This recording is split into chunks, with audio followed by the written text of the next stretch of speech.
We are here and ready to answer your questions. I've been raising my vibration with regards to abundance in a financial way. What I'm noticing right now, however, is there is present this sense of urgency. There is almost like the next level of abundance to up level, as it were, is the abundance of time. Can you speak a little bit about that? At the core level, when you allow yourself to experience the deep abundance that is your birthright, it is necessarily an abundance of all things. It is an abundance of time. It is an abundance of love. It is an abundance of vitality. It is an abundance of money. It is abundance of all the things. We invite you to play around with the idea that where you are experiencing shortage consciousness is in play. And whether that is showing up for you in the realm of time or in the realm of money is in some ways irrelevant, because the external factor that is triggering the consciousness is just showing you what is already there for you. So that feeling of lack is needing your attention, calling your attention, asking for you to pay attention to it. And we will be quoting Abraham here. They talk about the two ends of the stick, and it is really important to get clear on which end of the stick you are holding. If you are focusing on the lack, know that that is a perceptually created experience, and the opposite is also available. We do not advise you to reject your current experience of the lack. We invite you to look at the experience of the lack and uncover what is guiding you towards the experience of the lack, whilst also knowing at the core of you that the experience of lack is an illusion and that you are capable of having an actual experience of all of the things that you are wanting. At the core of this is a matter of perspective, but it is also a matter of clearing and healing. There are experiences that you have had in the past that lead you to feel as though there is not enough, whether that is time, whether that is love, whether that is connection, whether that is money.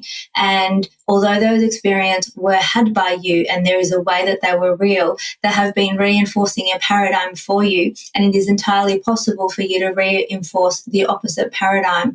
But do not squash the part of you that has the paradigm of lack. Instead, bring it to the light, heal it, talk to it, address it, explore its concerns, and allow it to come with you so that you return to wholeness, and then embrace the abundance of all of the things that is inside of you and also external to you.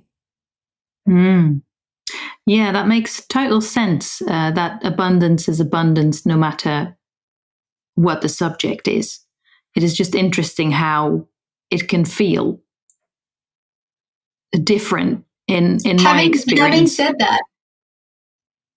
Having said that, we stand by what we said, but it's also important to clarify that there are ways that you are more comfortable with allowing yourself to receive in particular areas. There are people who do have an abundance of money, but not an abundance of love.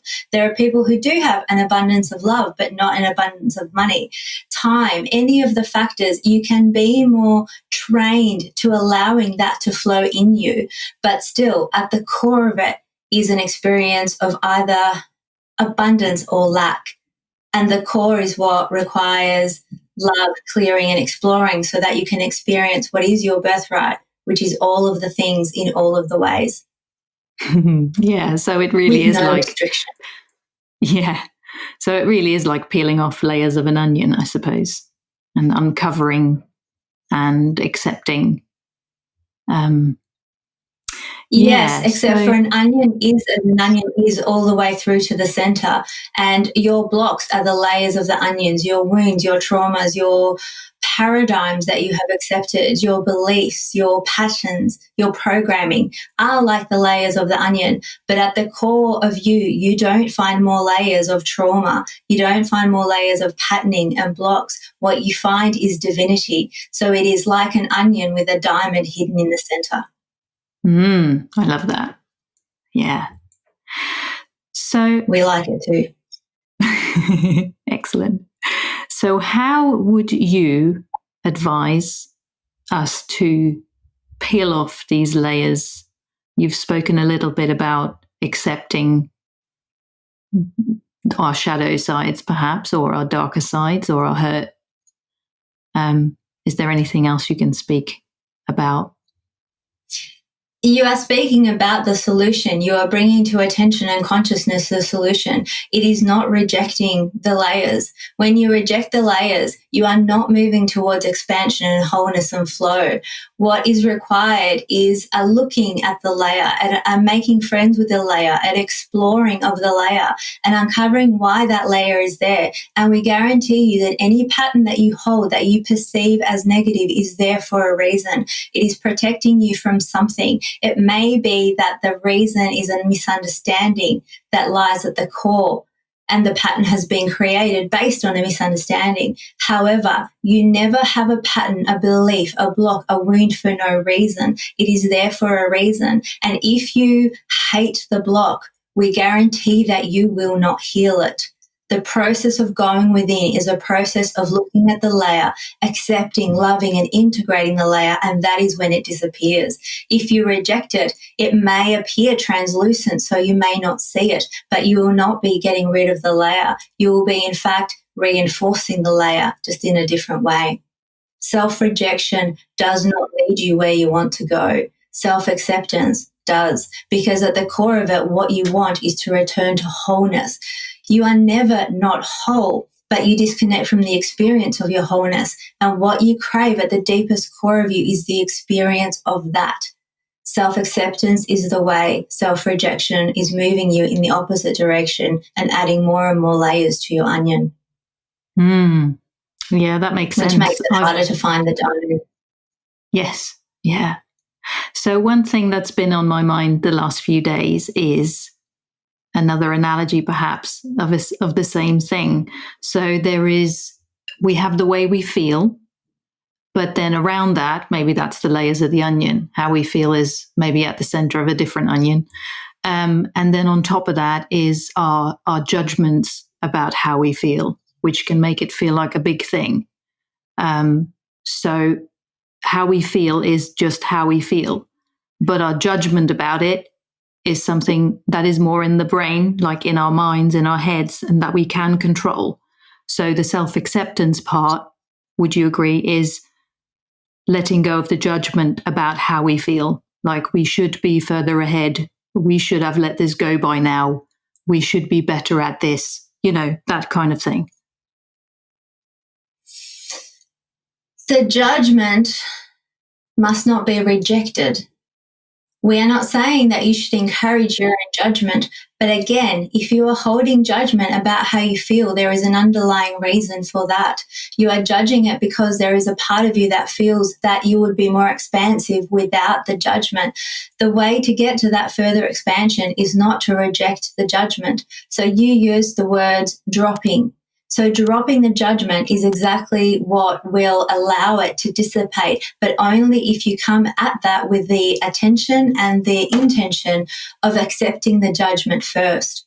If you decide to get rid of judgment, to not judge anymore, what you are doing is rejecting the part of you that holds judgment. And that, again, will take you in the opposite direction. It will be adding layers to your onion rather than healing the layers, melting the layers, integrating the layers.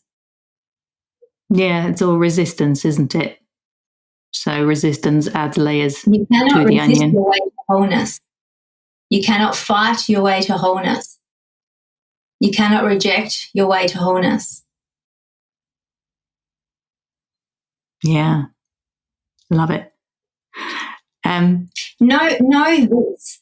Whenever anything is coming up for you, any negative, difficult, challenging feelings, there is a part of you that wants more for you. There is a part of you that feels that you have possibly been mistreated. You have not been given your due. Things haven't gone as well as they should have. That part of you is your self-love.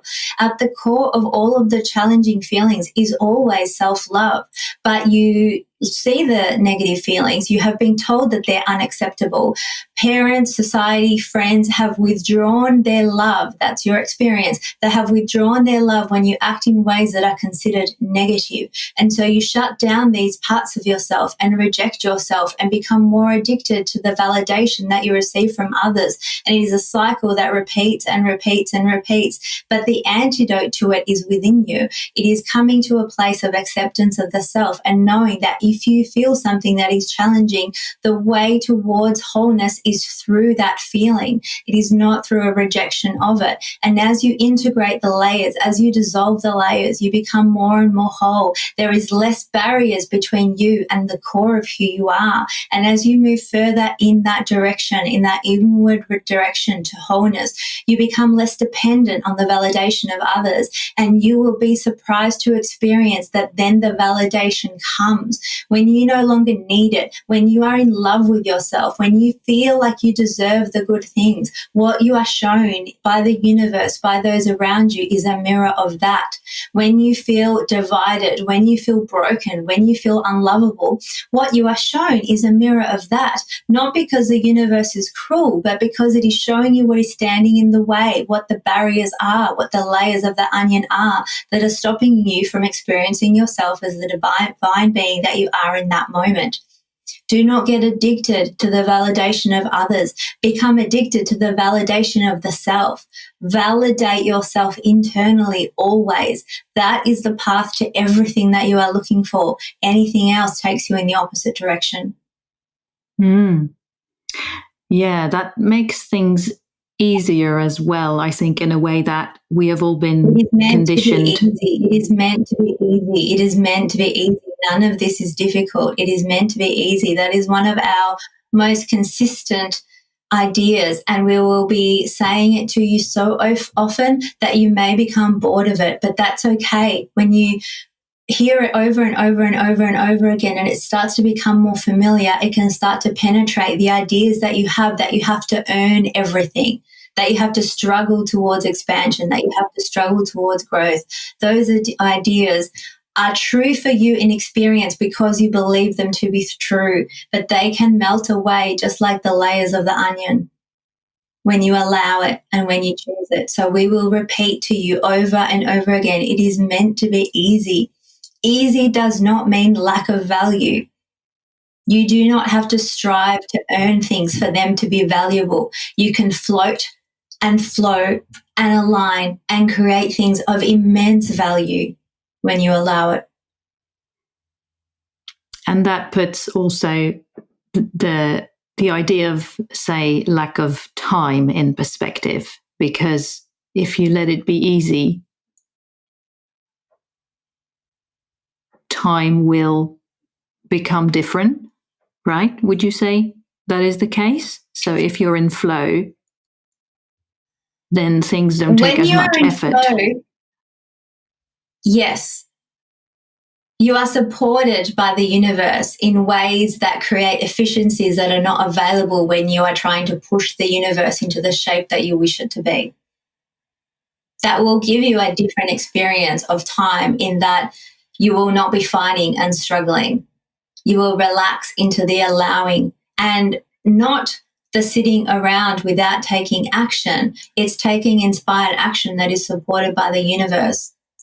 That is one of the most delicious experiences, and it is in large part what you are here to experience and to enact. Inspired action that creates results in your physical world, and it is not meant to be hard. That does not mean that there won't be challenge, but challenge can be enjoyed. And that is what you intended. Yeah. So, moving forward for myself, one of the things I have been practicing is the self-trust. I have a lot of interests and a lot of ideas, and I want to do a lot of things. And I find it sometimes challenging to focus. Do you have any sort of thoughts on the balance between Sometimes you shift your focus because the energy has dissipated, and sometimes you shift your focus because a subtle block has come up and you are not aware of it. We would invite you, when you start to feel your focus wanting to shift, to do some connecting inwardly with yourself and explore yourself, so that you get to know the feeling of when the energy has naturally dissipated from a project, or when a block has come up and that is being experienced by you as a desire to shift your focus. Your own wisdom and your own guidance can take you through the work or the play that is required, so that you can deeply know in what instances you are avoiding something and in what instances you are moving towards something instead. Yeah. So the difference between is moving away from and moving towards. Yeah, that makes sense. Yeah. We wish to remind you, and anyone else who is exposed to this material, the reason there is no rush, the reason that you don't need to push, is because you are here to play. You are here to experience for the joy of experience. You are not here to work hard at a job that you don't like, to pay some bills and then die. You can live that way, and it's okay if you choose that for yourself. But what you are here to do is to play, to experience things because they are calling you, to follow the whispers of your soul to that which is aligned for you, with you, and for the benefit of the whole. You benefit the whole when you allow yourself to flow. You also benefit the whole when you don't allow yourself to flow. However, it is more fun to allow yourself to flow. So for your own sake, for the benefit of you, we encourage you to embrace flow, to embrace ease, to enjoy the challenges, and to move forward the way someone who decides to climb Mount Everest for the fun of it chooses to do so. Challenge is interesting, different. Some of you think that you would like to drink cocktails by the pool for the rest of your life, but we guarantee you that you only feel that way when you are tired of what you have been doing previously. After some weeks, even some months of not doing very much, your life energy will start to get depleted if you're not investing in things that give you value and return of energy. You are supposed to be invested in things that light you up, that feel like fun. And following your bliss, following your joy, following the lightness is the way for you to have the life that you intended. There is no problem if you choose to do otherwise. It is just that we would love for you to love your experience of life. We love you, we love you, we love you. Go well.